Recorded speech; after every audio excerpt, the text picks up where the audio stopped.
everybody. Good evening. Good evening. We're so glad you're here. I missed you all last month. Jane and I were in Mexico, but before you get too jealous, we got the flu while we were there. Jane was sick for 2 weeks when we got back. I was sick for 3.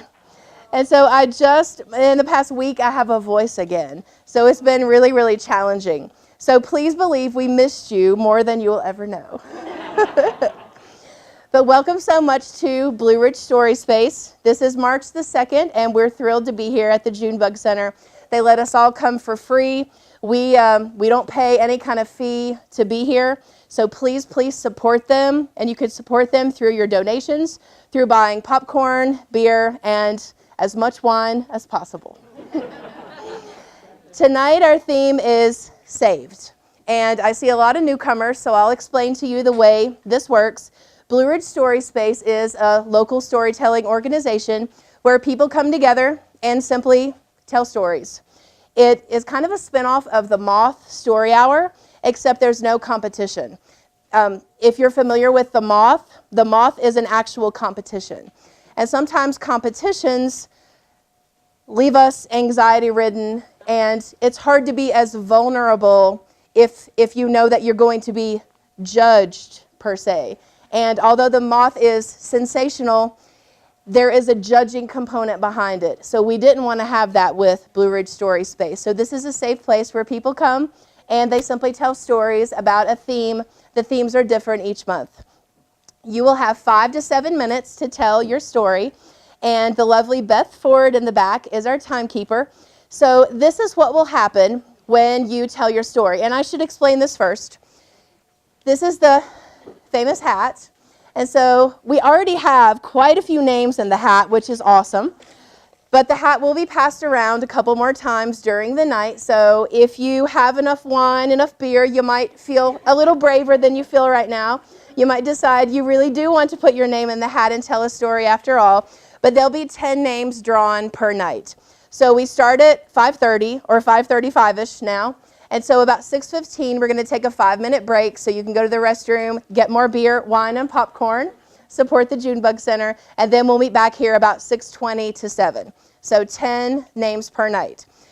If you are comfortable being mic'd, we're lucky enough that Citizens TV is here, and so they'll mic you. It'll take just a second, and they do just a sensational job at filming.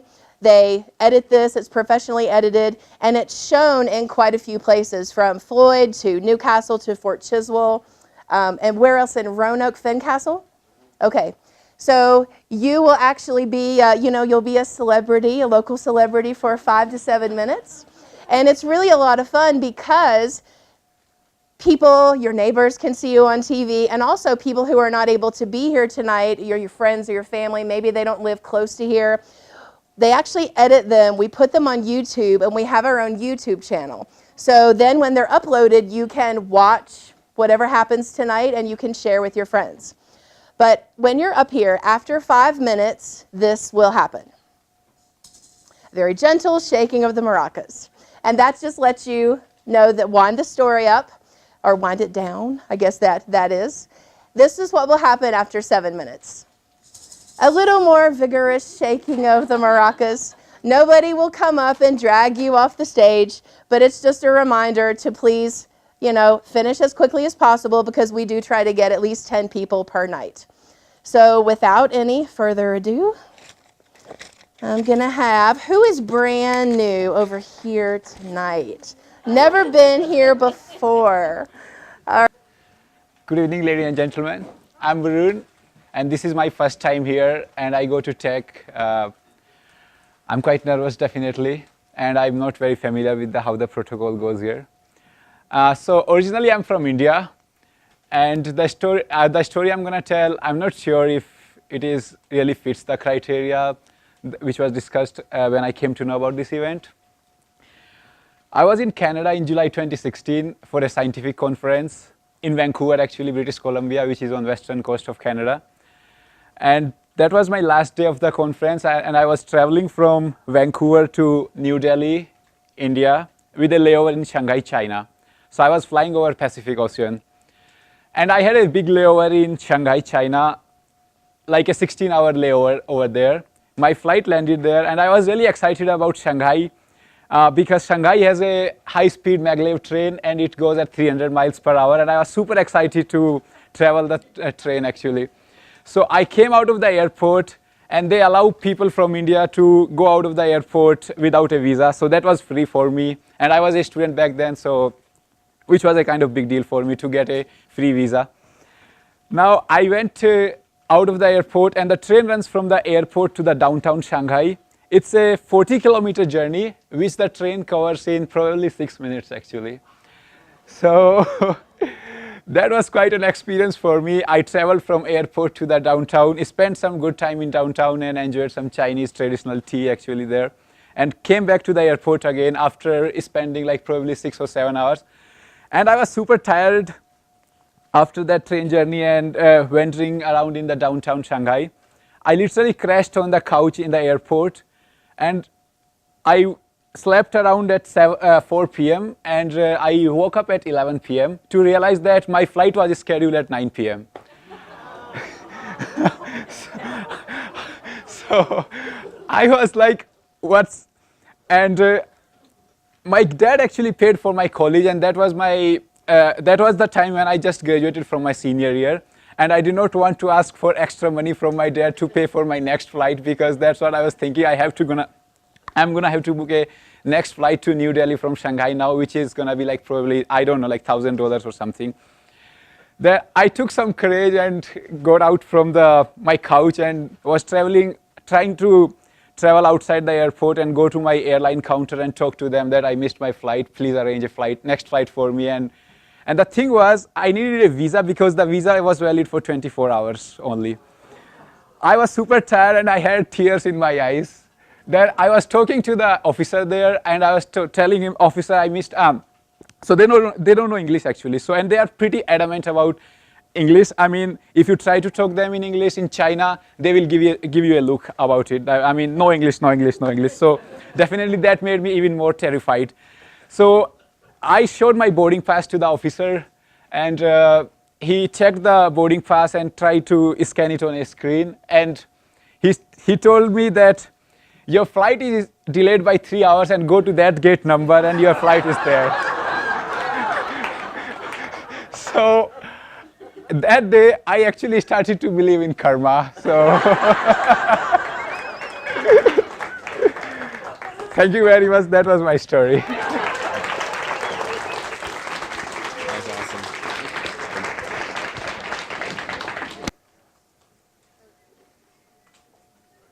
Good. It was the best of times. It was the worst of times. That's how I would have to look back and describe the first year or so of my son's life. Now, my son turns 23 in May, so this is going back a few years. My son was born healthy, and everything we thought was off to a good start. I went back to work after taking a couple of weeks off. My wife was fortunate that she was a stay-at-home mom and was able to stay home with him. I would come home from work, though, and I would notice that my wife was still in her pajamas. And we had had the chicken stir-fry bag meal for the 5th or 6th time that week. My son developed colic relatively early, and sleep was something that evaded him and as well us. Found that he would sleep if we kept him moving, and so we would sleep in shifts. She would sleep for 2 hours because he woke up about every 2 to 4 hours. So she would take one shift, get him back to sleep. I would try to sleep for a couple of hours, take another shift, and go about that. We made many, many drives around the apartment complex, on the road, about 20 miles down the road, coming back.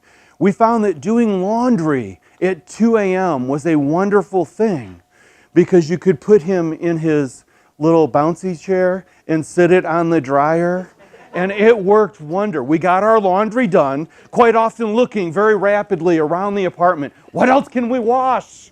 We need to find something else to wash because I wasn't about to just run it for nothing, although that thought did cross my mind a few times. We changed his formula and he was able to, the colic subsided. But my wife still was looking rather sleep deprived and not doing real well. She started having night terrors. First time she woke up, or woke me up, I guess, talking to herself and turning into a scream, eyes wide open, not really, not awake but not asleep. Started, taking her into the doctor to find out what was going on. We were scared. She was scared. I was scared. Found out that she was having some postpartum depression. So we continued seeing the doctor. They started her off on medications. Now, some of you that have been here for other months know that I'm a pharmacist. And as a pharmacist, I know what medications do. But when you are deeply embroiled in a situation, you don't always see it for what it is. And so she would develop a side effect, and what would we do? We would add another medication. She would be on that and develop a side effect, and we would add another medication. It was not uncommon for her to call me at work and have me come home in the middle of the day. And I remember one time that she called. I said, okay, I'm involved in something. I'll get there as soon as I can. I got home, and she was standing in my son's bedroom holding him and crying. And I said, what's wrong? And she says, well, I tried to leave, but Corey, my son, threw the keys. So she had tried to leave, knew that I was on my way home, and that he would be okay because I would be home soon. She had actually been sitting at the end of the block watching to see until I got home, and it was taking a little bit longer, so she decided that she had to go in and check on him and realized that he had messed his diaper, and so changing him, and in the process she must have handed him her car keys, and he tossed them, and they ended up going underneath the changing table. So I got home to find this situation. Well, this had us all very scared, and there were a couple of nights. I remember one night waking up, we were at my cousin's visiting family, and we had been sleeping there on her floor on an air mattress, waking up as my wife was trying to leave the front of the house, really saying that, you would be so much better off without me. Just, let me go and you raise our son. You would be so much better off because I'm not a fit mother right now. This went on for about 1.5 years or so. And I remember it very well. It was November, the Saturday after Thanksgiving.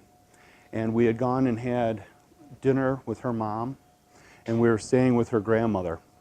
We hadn't planned on staying, so we ran up to the pharmacy where we both met. She was a technician and I had been a pharmacy student. We went up there to pick up a couple of toiletries because we hadn't planned on spending the night. We did have the playpen. Those things are wonderful, aren't they? We had the playpen with us, and that's where my son was going to sleep. But we needed a few things, brushing teeth, deodorant, that type of thing. And she broke down in tears. I don't know why you're still with me. You would be so much better off on your own. Now, I need to tell you that I was raised in a Christian home, believed in Jesus and in my faith, but I will tell you that it was that night for the first time that I ever said my first honest-to-God prayer. Because I knew that I couldn't handle what had been dealt to me and that I was going to need help. We went back home that night. I slept with my keys to the vehicle in my jeans because I didn't want to risk her leaving. Decided that next Monday that I was going to go into her psychiatrist and tell them that I was taking her off of all of her medications. It was against medical advice. They said, we don't really recommend that. I said, I don't care. She needs to come off of her meds. She's in this deep cloud and she needs to come off of them. Took over the next month or so, and shortly after the first of the year, I believe it was the beginning of February, she woke up and she said, the sun's out. What a beautiful day. And it was. She had been taken off of her medication, the cloud had lifted, the depression was gone, and that's my story of how we were both saved. Thank you very much. My story starts 10 years ago. I was in my early 50s, and I was living in Baltimore, Maryland, and I was embodying an enormous amount of stress in my life. My wife had been 7 years after her accident that led her to be paraplegic. I was raising 4 teens at the time, we were, and 2 young children who are here today. I was overseeing 2 programs for troubled adolescents, one in DC and one in Maryland. And I was just finishing studying for my boards and doing my exam to be a licensed counselor. Well, something has to give, and the body does keep score. For 2 nights, I was experiencing chest pains, thought it was indigestion, and I was ready to go to an important meeting the second morning of the second night. My wife insisted that I go to the doctor, and I stubbornly said, no, I'm okay, this is indigestion. So I drove away, and she called back again, said, you must go to the hospital. I just talked to a nurse. So she, in her own way, can convince me to do the most important things in life. And I went to the hospital to find out that I was 80% blocked in one of my main arteries and 100% blocked in the other. So I immediately went into the operation. The first one went very well, no pain. The second one, the doctor said that I would have a minor heart attack in an alleyway, so to speak. I said, fine. You know, he looked very confident in what he was saying. But when I got out of the operation, I felt horrible. I felt pain and discomfort. And so back in the IC unit, recovering, I was sitting up, felt faint. And I told my wife, I think I'm going to pass out. And I told the nurse that. And I did. The heart monitor flatlined for 7 minutes. And during that 7 minutes, I went on a journey. And the journey was remarkable. I had a near-death experience, an NDE, and I have to, it's an indescribable event, but I'm going to try to read it because I don't think I can actually say it. I have to read what I wrote down. I beheld an ever-encompassing, energized light vibrating ever so powerfully. It attracted me so much. I knew then I had crossed a threshold, and I knew that possibly I wouldn't be coming back. After that, I don't remember thinking or feeling anything except experiencing this energized light. Well, the docs and the nurses did bring me back using their defibrillators, the electric paddles. And when I finally came to and awakened, I noticed friends and family members before me. And I'm not the kind of guy who easily cries. You can ask my children and my wife. But I just cried a river. And it was so wonderful to be back with my family. But there's another part of this, the second part of me, which is really transcends any personal self or personal part. I will call it, it was like an eyewitness. Felt that this attraction that I had in this experience led me to believe that I knew I was in another home. I was in another place that was also home.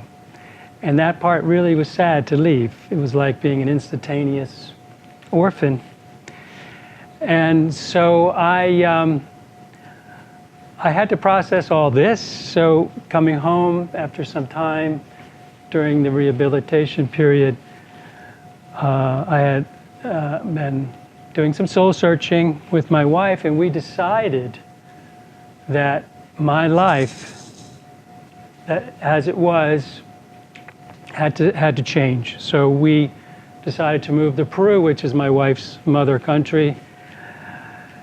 And really, that is more of the message I'm trying to bring with being saved. I felt that I had changed as a person. What I was before had no longer had any, the essence anyway, any real truth. And moving to Peru was the best thing. And it was during the 2008 housing bubble burst, and of course, you couldn't really sell a house in, but magically we did.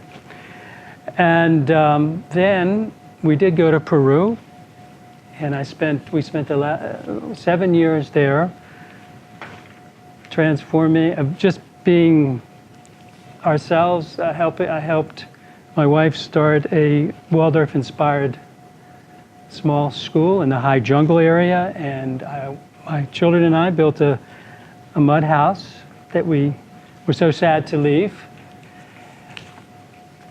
So those were the days of our lives. Thank you.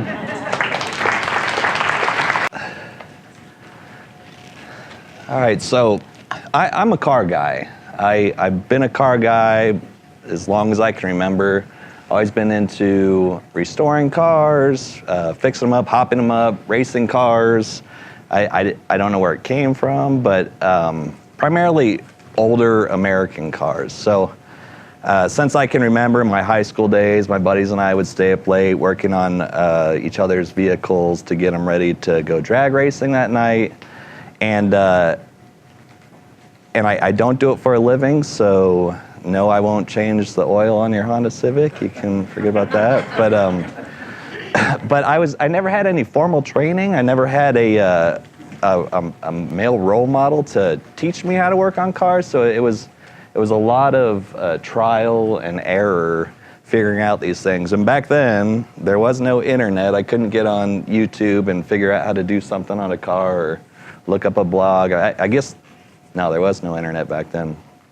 So when I was 18 years old, I was fortunate enough to buy my dream car. So lucky me. But it wasn't a Ferrari or a Lamborghini or a Porsche or even a Corvette. It was a 1964 El Camino. So I guess it's, I guess a good moral there is that if your dreams are simple, you can achieve them. But I had this El Camino, and I actually still have the car to this day.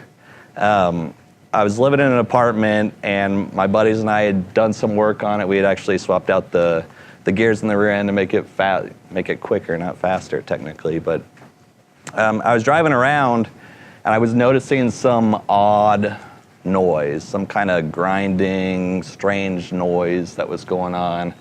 And at the time, I lived in an apartment, so I grabbed my tools and some car ramps, and I threw them in the back of my El Camino. That's the advantage of having an El Camino. You can take your tools with you along with the ramps. And I went to my mother's house because she had a carport that I could work on my car and get things done. And so I get there, and I'm from Phoenix, and things are a little bit different with the way the sidewalks are in there. We have we call them gutters. They're very odd though. Like basically driveways go down like this, and then you have a sidewalk, and then there's this little round dip before it hits the road, and that's where the rain would collect once a year when it actually rained there.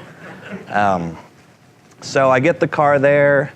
I put it up underneath the carport. I put the ramps down. I drove it up onto the ramps.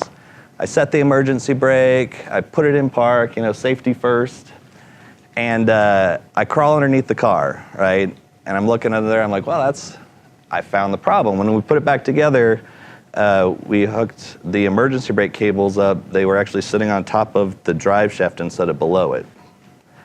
And so I said, oh, no problem. I can fix that. So I disconnected the emergency brake cable and pulled it off. And then in order to move it, you have to put it on the right side. I have to take the drive shaft off. So There's 4 bolts that hold this drive shaft on. They actually connect something called a U-joint if you're geeky or whatever. And so I got 3 of them off, and a little lesson about cars, if you don't know what I'm talking about. When you put a car in drive, the main thing that's keeping everything together to hold it from moving is the drive shaft, and it's up on a hill. And so I have 3 of the bolts off, and I'm getting the last bolt off, and because it's under so much pressure, as soon as it popped loose, the drive shaft came down and hit me in the head, and then the car came off the ramps and landed on my chest and proceeded to roll down the driveway with me underneath it, holding on to the exhaust pipe as hard as I can with the front tires like right there, and I'm holding on while this car is dragging me down the driveway. And as I said, there's a gutter at the end, right? So I'm already squished, and it's about a foot drop at the bottom of it, and I knew that it probably wasn't going to be a good day for me if that happened. Luckily, my sister happened to be home, and she had parked her 1982 blue Volvo in the driveway, had a Legalize It sticker on it. I remember that because my mother was upset about it, and she removed it one night in the middle of the night and said, "I don't know what happened to that sticker." But as I'm rolling down the driveway, holding onto the exhaust pipe, I stuck my foot out and caught the front tire of her car and stopped the car. So now I'm in a bit of a predicament, and things are, I pride myself on being someone that I could get myself out of any situation that I put me in, but that was one of those times I was like, nope, I'm in trouble, and I started yelling, and luckily my sister heard me from inside the house watching TV, whatever she was doing, and came running out, and she's like, "Oh my God, Brandon, where are you?" I said, "Well, I'm under the car." She's like, freaking out, and I said, "Get in the car, gently, slowly, and just put the foot on the brake." And so she did, and she got in the car and I was able to wiggle out of that, and just some bruised ribs and stuff like that. So that was I learned a few lessons, right? Number one, I never used ramps again. I figured out that now I have a lift because I'm older and I don't like crawling around on the ground. And that was the day that my sister saved my life. So that's it. All right. So I was just telling the woman I'm sitting next to you, I feel like knowing you're going to go before intermission is like getting iced out by the pitcher, or as the pitcher. See, I can't even talk. Sports, weird. Okay, so anyway, can you hear my heart beating? So for as long as I can remember, I have been saving things. So whether that's, notes from my friends or pictures or journals or clippings from magazines, things like that. Things that were, memories that I wanted to remember, I didn't want to forget, or just things that I wasn't ready to let go of. And then you get a little bit older, and I try to start saving something else, try being the operative word there. Insects or birds that have a broken wing in the backyard, or saving people's feelings when maybe they were the ones that did me harm, or trying to save boyfriends I thought I could fix. Anybody? No? Yeah, you can't. And then you start thinking bigger, and you're like, yeah, maybe I can try to save the world someday. How do you do that? I don't know. Who knows? So I grew up in a household that had a pretty tumultuous family dynamic. My parents were married way longer than they should have been. Yeah, it's all good. And I was the oldest of 3 children, so I grew up fast. And I took care of people, and I was always the friend that my other friends could come and talk to. And I would give them advice when maybe I was the one that needed to be talking. But I didn't want to put my feelings on other people, so I always I saved that for myself. I kept that in. And that is hard, and that gets heavy. and I still carry it, and it's still heavy. And I spent a lot of time putting a lot of effort into toxic relationships because I grew up thinking that that was normal. So for anyone that needs to know, it's not normal. And love shouldn't be heavy, and it shouldn't be hard. So my parents finally got divorced whenever I was entering high school, and so that combined with several other things piqued my interest in psychology. I was and still am fascinated in just how the mind works, why people do the things that they do, just what makes people tick.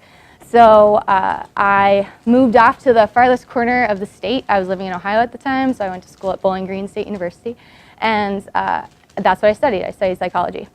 And it wasn't until my senior year that I realized that my true passion was social justice, and that I wanted to combine my knowledge about people and how they work, combined with my innate problem-solving skills, and use that as a career for social work. So because I was a senior, it was either, you got to go into a master's program right away, or you've got to stay for a couple extra years, and I wasn't ready to do either of those, so I decided to move home. And just kind of, make sure that I was doing the right thing and I was figuring out what I wanted to do with my life. So kind of on a whim, I applied for this caseworker position at our local community action organization in town in Marietta, Ohio. And I did not think that I was qualified for this position. I just graduated from school. I wasn't a social worker. I just had a bachelor's degree in psychology. And they hired me. So I took the lead on a grant that was intended to fund an affordable housing program. And the program actually hadn't fully been developed yet, so they had like this rough outline. So not only was I coming in as the lead caseworker, but I also was supposed to develop this program into something that was going to be beneficial for the community that I was serving. So that was really hard, but incredibly life-changing. And so I just kind of threw myself into that, into making as many connections as I could with other organizations and people in the community, so that I could bring those resources back to my clients in order to help them the best that I could. So that means I signed up for every program, every community gathering, every conference that I could, every training that I could. And so I found myself at this training that was for kind of like drug detection and education in schools. And from where I'm from, there's a huge opioid epidemic going on, as there is in a lot of the country. So I wanted to make sure that I could go and kind of be on the forefront of that, because a lot of my clients were battling that issue. So it was one of those nights that I want to make these connections, but I wasn't really in the mood to be chatting with a bunch of people. So I went by myself and I sat by myself. And during intermission, I got a slice of pizza and I took it over to a table by myself in the corner. And of course, this couple ends up coming up to me and they want to sit at my table. So I say, okay, you guys, they seemed nice, whatever. Please, just sit with me. So they introduced themselves as Charmaine and Ignatius, which are amazing names, and I should have known that they were about to drop some major wisdom on me. And so we're sitting there, and it turns out that they're from South Africa, and they had just moved to Ohio to open and start a church in our community. Super nice, and they were really interested in why I was there, and so I started talking about my job and how passionate I was, and they were just really easy to talk to, so I'm just really pouring myself out there, and the whole time Charmaine's got this very like motherly, encouraging look on her face, and Ignatius has this look of like really deep concern. And so they both listened intently, and at the end of it, Ignatius looks at me and he goes, "You have chosen a very tough career that's very heavy." And I kind of nod and I'm like, yeah, I just care a lot about people, but maybe I care a little bit too much, and maybe I'll take some of that home with me, and I don't know, and I'm talking, and he's still got this concerned look on his face. And then he seemingly changes the subject, and he starts talking about South Africa and how lightning strikes so often in South Africa that every single house has to have a lightning rod coming out of the top of their house, and that means that when the lightning strikes it, that diverts the energy down into the ground, and that way the house doesn't catch on fire. And so I'm like, yeah, cool, like nodding my head, because I'm like, what does this have to do with what we're talking about? And then he looks at me and he says something that I'll never forget. He said, "You are the house. Find your lightning rod, because if you don't, you're going to burn to the ground." right? Yeah, and so I think when I heard it at the time, I was like, I don't know what that means. But then I got in my car and I'm sitting there and I'm just crying because I know what he means. And all of you know what he means. And that's that, you know, you can try to save people if they want to be saved. And when you do, you're going to carry pieces of them with you, their memories, their experiences, the interactions that you've had. And it's okay to love that much, but you have to make sure that you keep some of it for yourself. That's my story. Thanks. Great. Thank you. I grew up the oldest of 5, and was a tomboy, so I never really had my mom's approval. She just kind of always frowned on me helping animals and bringing the bird in with the broken wing and this, that, and the other. And then actually as an adult, I went and got married to try to get my mom's approval. And that didn't quite work out. And so anyway,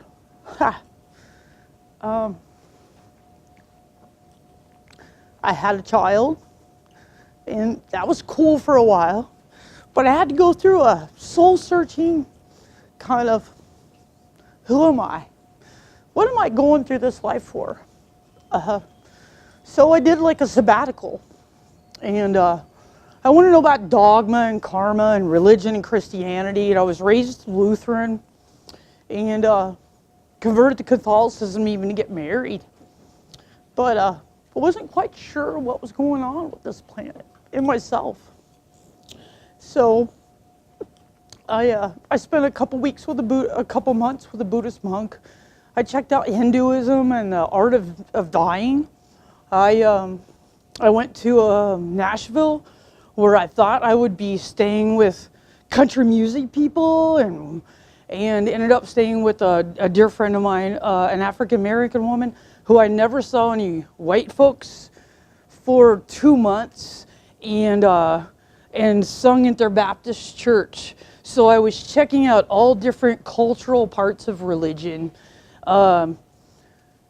checked out every type of church there was, and came back to Ohio, Columbus, Ohio, and or Newark, Ohio, and then Columbus, and came back to the same folks I'd been working with, and this two ladies, kept pressuring me into going to their church, and I just kept dragging my feet, and finally I was like, all right, Sherry, you've checked out all these other churches and all these different cultures and ethnic ways of Christianity, and you know, different belief systems. And finally, I was like, all right, I'm going to do it. All right. So that Sunday, I planned on going to their church. And this particular church, because there's so many, there's Methodist, there's Baptist, there's Lutheran, there's so many different types of religious belief systems. Their belief system was Pentecostal. And so it was a church on the rocks, and they actually had a Sunday school part, and I decided that I just wanted to go for the church part. Everybody came into the main part of the church, and so they told me what time that happened after Sunday school was finished, and I showed up and came into the church, and there was 2 doors, and people were filing into the church.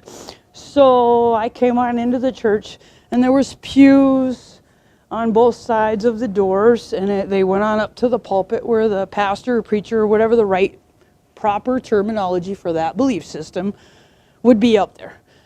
So there was a sermon, and I sat back there listening to the sermon, and stood when I was supposed to stand, and knelt when I was supposed to, you know, did everything. I followed the cues, and up and down, and everything I was supposed to do. And so it was coming to an end, and so everybody was supposed to bow their heads and pray, okay? So again, I was like following all the cues, and the right thing to do was to stand there and put your hands together and bow your heads, and everybody was a little bit of music in the background, and everybody was swinging and swaying, and they were going on, and I have to be honest, I was getting impatient. It had gone on for a long time. And part of my thing about the religion and stuff was my grandmother religiously went to church every Sunday as a devout Lutheran woman. And it was a big thing to get dressed up. And that was part of my soul searching was it really Christian to be so hooked up into how finely you dressed? Did that mean you were a good Christian person because you were so dressed up and looked beautiful? And, you know, what about the poor people? What if they could? Were they not good Christians? You know, all these ideas and questions were coming in my head. And I wanted to know who I was. So this is what all I was doing with all this soul searching. So I had gone to this church in a pair of corduroy jeans. It was 1985. I had like a sort of a velour V-neck sweater, and I had a button down underneath. And so I was standing in the back. Now we're back to we got our heads down and we're swaying, and the preacher was going on that somebody was really burdened. And he was going to hold the session over for a while. Okay? So I'm at the point where I'm like, okay, we're swaying, and I'm like, and finally I get to the point where I'm like, is it you? Because, you know, I'm ready to go, okay? It's been a long time. And I don't want to be disrespectful, and I'm like, you know. So I'm swaying and leaning, everybody's kind of humming and singing, and the priest's like, this person's really burdened. And I'm thinking, obviously they're not stepping forward. You know, I'm like, come on. And I was about ready to start praying. So I looked over, there was only one person between me and the end of the pew, and I thought, it has to be this person here. Nobody else. I've looked at everybody. It's nobody else, and no, I'm clearing the back. So I look over at the person, and I'm like, and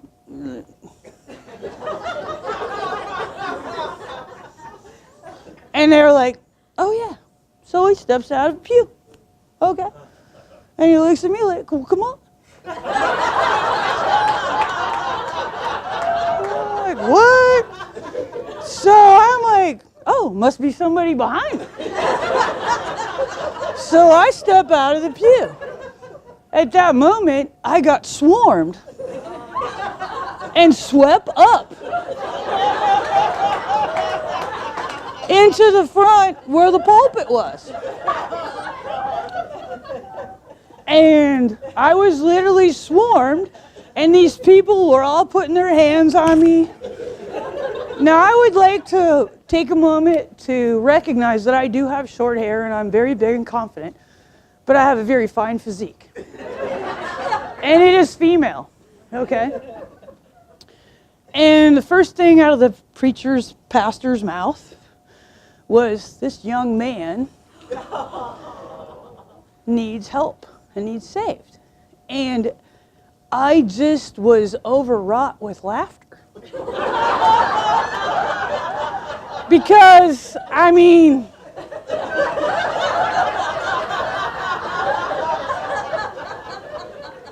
and I couldn't help myself.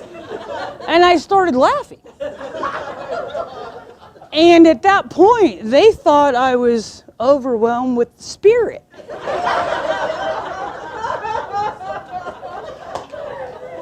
And at that point, about 6 people fell on the floor. And I mean no disrespect for anybody's culture, but tongues started happening.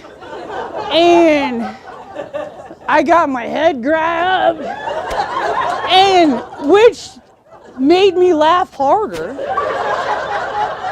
because I was in total disbelief that this was happening to me. And they were like, "You were healed." And I was like, no, because I wasn't a boy, I wasn't a guy. And I'm like, "No, you don't understand."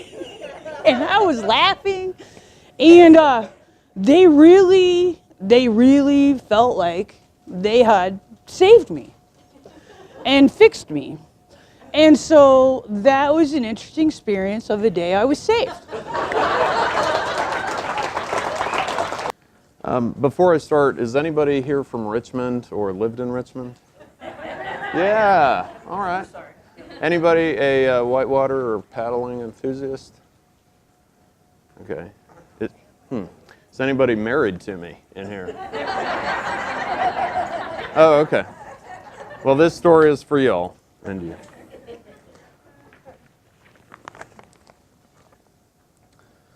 Late in the afternoon of July 2nd, Mr. Alex Kitchen, age 28, and his canoeing partner swamped and capsized their canoe in Hollywood Rapids on the James River in Richmond, Virginia.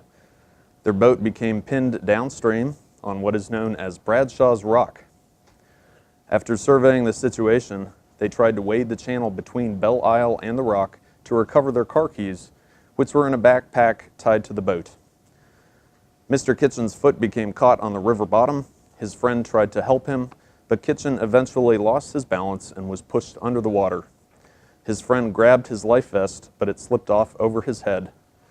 Seconds later, his friend was swept away by the current. Mr. Kitchen's body was later recovered by firefighters from the Richmond Fire Department's River Rescue Team. I actually recall reading that article aloud to my fiance from the Richmond Times-Dispatch in the summer of 2004. That actually happened. 2004 was an eventful summer in Richmond, most prominently for my wife and I, who were married in the Churchill neighborhood that September. Just a week before the wedding, the remnants of Tropical Storm Gaston dumped over a foot of rain in just a few hours, flooding parts of the city. But that's another story. The wedding was beautiful. We had matching rings crafted in the Makume Gane style by a West Coast artisan. Life was perfect. We had a new home, good jobs, a pug, and a brand new Mad River canoe we named the Puff Bunny because it has a smoking rabbit on the side of it. I had been an avid canoeist since I was age 13, thanks to the Boy Scouts of America, although it was all mostly flat water stuff. But with lots of practice, and by my late 20s, I was a Navy veteran and a USGS hydrologist. In short, I thought I knew everything. My wife and I had done a lot of canoeing early in our courtship, although I discovered very quickly that she did not enjoy the dynamic environment of rapids. She was more of a flat water, meandering river sort of girl. So I had to find other friends to get my excitement. Thankfully, my super athletic neighbor, Chavis, was game for anything. When I asked Chavis to go down the James River with me one weekend, he was like, "Is the boat already on the car, or do you need help?" We parked the car across from Belle Isle over by Tredegar Iron Works and shuttled up to the Reedy Creek put-in. I figured we'd just paddle down the easy braided channels on the side of the river, and I could see what sort of paddler he was. By the time we approached the upstream end of Belle Isle, I felt like we were teaming well. He was a powerhouse in the front, and I had the steering pretty much in the back. There's a straightforward Class 3 at the upstream end of Belle Isle, and I was like, let's do this. Go ahead and get on your knees, get stable, do what I tell you to. If you flip, there's no consequence. We just swim over to the island. We aced it. It was exhilarating. We pulled over to the island, got out and high-fived, had a little snack, a little water. Finally, I said, "You want to go to Hollywood? We'll be famous." I meant the Class 4 rapid. I had already stood on the edge of this rapid and watched countless kayakers over countless days and some canoeists go over this rapid.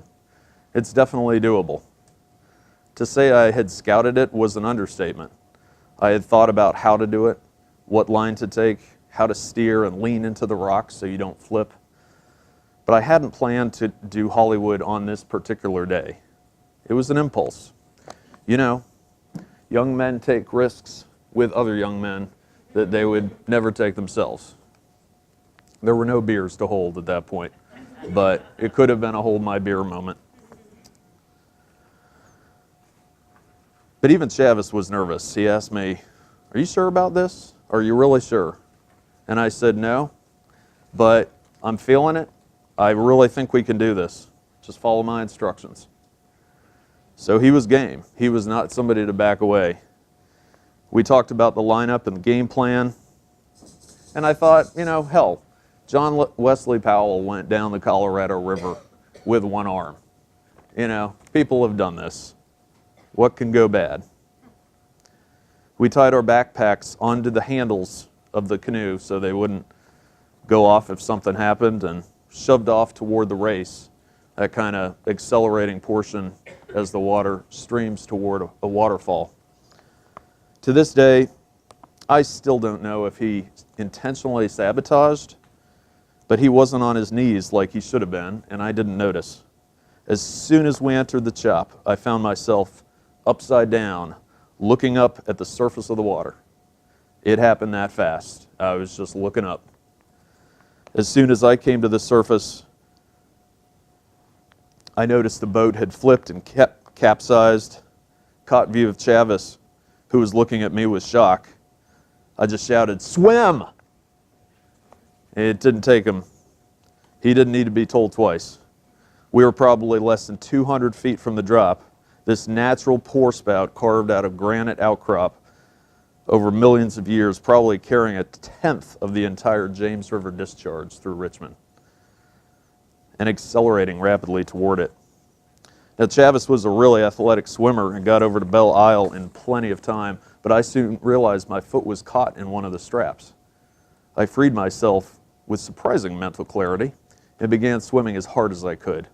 Do you remember those word problems when the river's going a certain speed and you're swimming a certain speed and you got to figure out what angle to go to actually get to the point you want?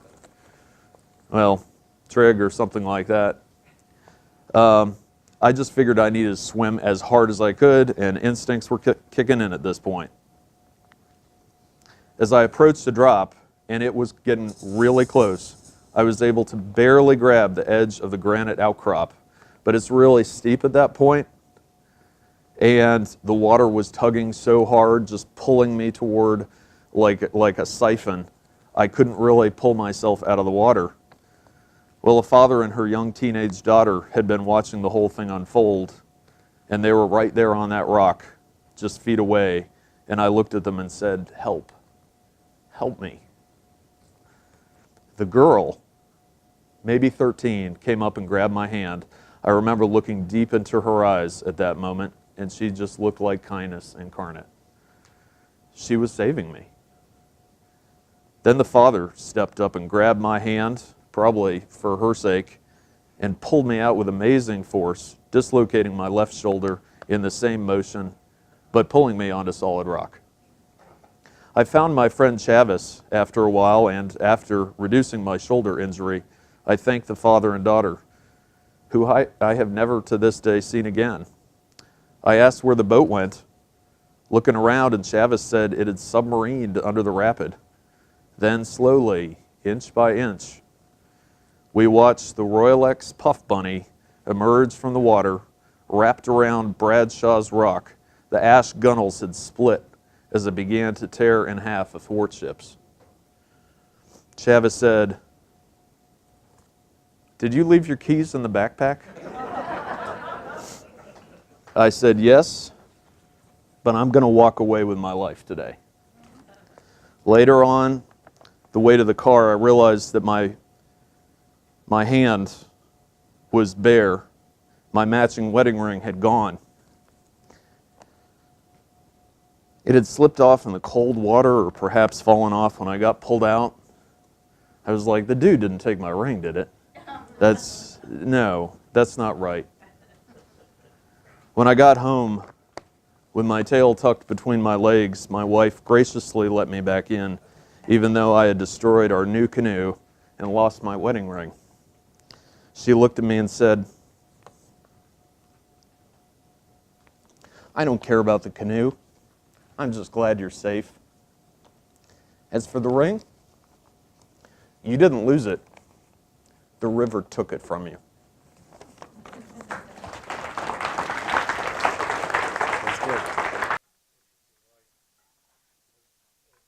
You know, I'm a motorcyclist, so that inherently gives you brushes with death occasionally. We don't call falling down brush with death. Brush with death is when you get hit by the car and you don't actually get killed, which I've had a couple of times. My worst motorcycle accident, I had 14 bandages and 5 broken bones. And I sat in my yard for 4.5 months trying to heal, saying, if it scares me to get on a bike again, I'm done. I don't have to prove nothing.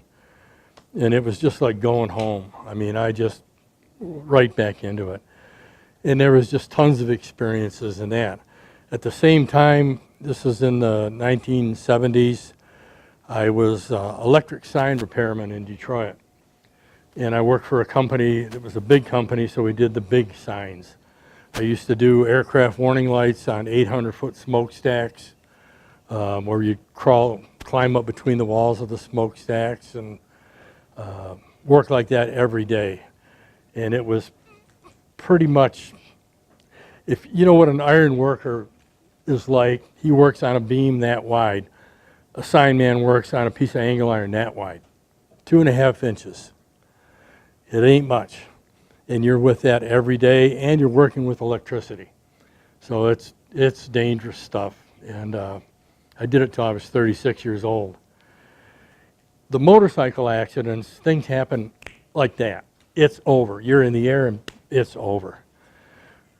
The sign work, the one that I remember the most, I was up on one of those giant billboards you see on top of a building, about 125 feet in the air. The decking that you walk on those is an expanded steel mesh. You can see through it. It's very textural. And I was walking out. My helper was on the ground because he had to work the switches. As I walk out, the lights sit about this far out from that decking on this piece of angle iron that shine up at the sign. And I just was casually walking out and I stumbled. And I went through between the decking and that angle iron, which was probably 24, 28-inch space. And when I stopped, I had 1 foot on one and my 2 hands up here. And I was completely suspended, 125 feet in the air, no help. And I had time to think. Because I knew if I don't do this right, I'm dead. I'm dead. I had previously been involved in judo and a little karate. But at judo, which is basically just wrestling, you learn to move from your center, which is just below your navel. That's your center of weight. If you were balanced on something, that's where you would pivot. And I told myself, you have to put your center up there. And in one move, I don't know how, I just put my center back up on that deck and laid there on my back, heaving and thinking, man, this is crazy. When I got laid off from that job, I just started painting signs instead of doing that. I had 13 years of experience doing that, and I could have easily gotten a job doing it again, but I got away from that. And as life goes on, I mean, I've had a couple of strokes, a heart attack, I got a pacemaker, all these other things that, you know, you're just like, right there. I guess the question I want to pose is, am I very lucky or very unlucky? That's all I got.